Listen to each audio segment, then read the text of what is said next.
Hala, hindi lang isa kundi dalawa ang nagkakagusto kay Kalingap Edo. At sponsors may nagustuhan din. Magandang araw at isang mapagpalang araw po sa inyong lahat mga Kalingap.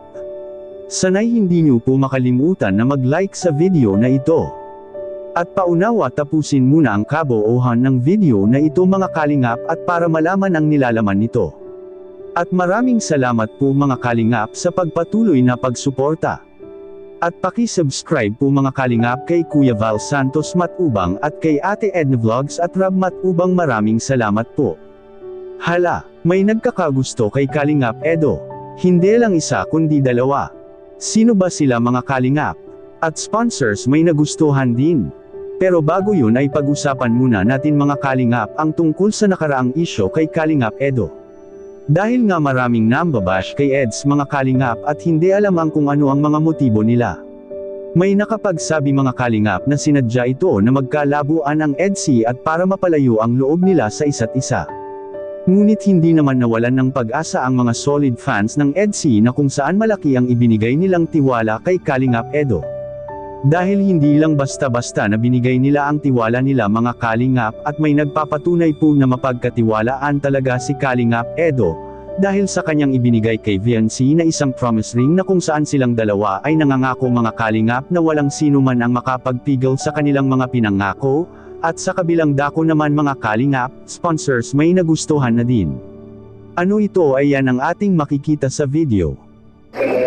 Pero ang problema nila, sinisundan ng sponsor ko.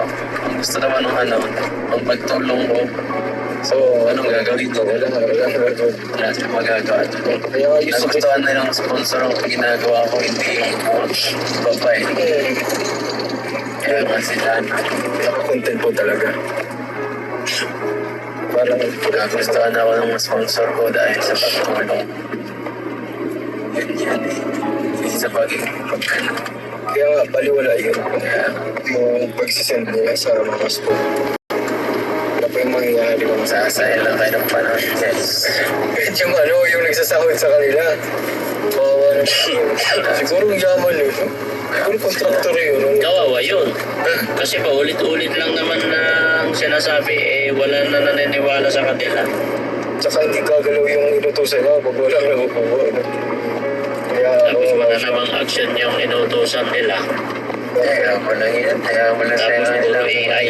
puro AI yung evidence ng inutusan niya. Lugi siya. Lugi niya nagpapasahod. Gusto nila akong siraan. Sige lang.